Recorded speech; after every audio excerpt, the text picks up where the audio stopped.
সে ক্ষমতায় ছিল অনেক বছর। ক্ষমতায় থাকার পরে সে এইভাবে প্রচার করতো, লা ইলাহা ইল্লাল্লাহ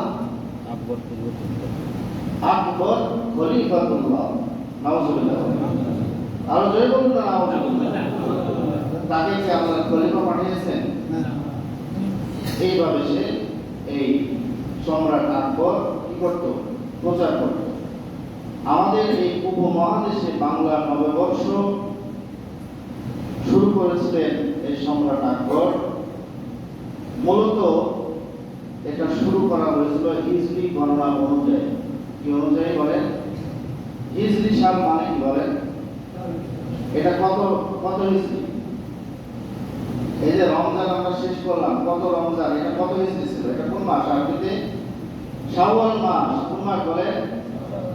শাওয়াল মাস। যদি আমাদের ইংরেজি নাম ধরা হয় তাহলে কি সময় লাগে না বলেন? কারণ কি?